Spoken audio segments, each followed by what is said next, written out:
Since the 90s, we've had more than 100,000 people from the minorities that have been compelled to move out of Jammu and Kashmir, a migration of more than 60,000 families, and also 15,000 innocent civilians, and more than 3,000 security personnel have been killed. And it's very clear as to where this is coming from.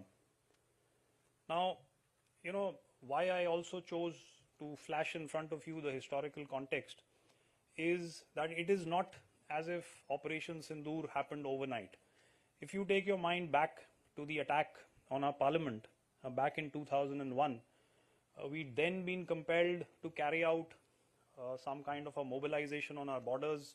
We remained there for the better part of almost a year. Yet, at that point in time, wiser sense prevailed and we didn't take matters forward.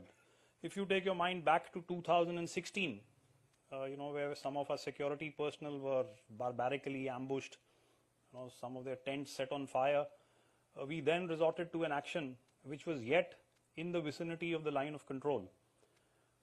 Go take your mind back to 2019, we carried out a precision strike across the line of control and then restricted it to that.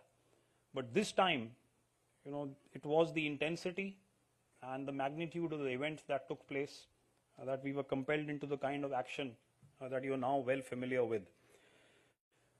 30 million tourists, ladies and gentlemen, thronged Jammu and Kashmir last year, and many of these would have had Pahelgam on their itinerary.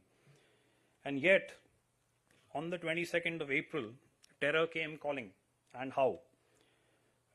Sponsored terrorists from across the line of control killed 26 innocent tourists, singled them out, identified them, asked for the community that they came from, and shot them in cold blood in front of their families and loved ones.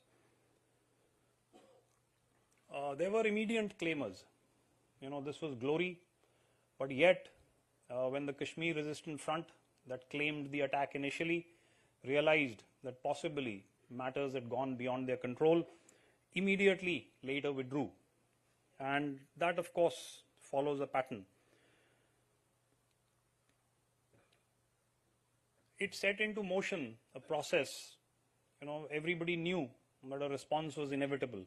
But we took our time, ladies and gentlemen. The Chief of Army Staff has probably alluded to this in some of his exchanges with the media, that there was complete flexibility for the armed forces to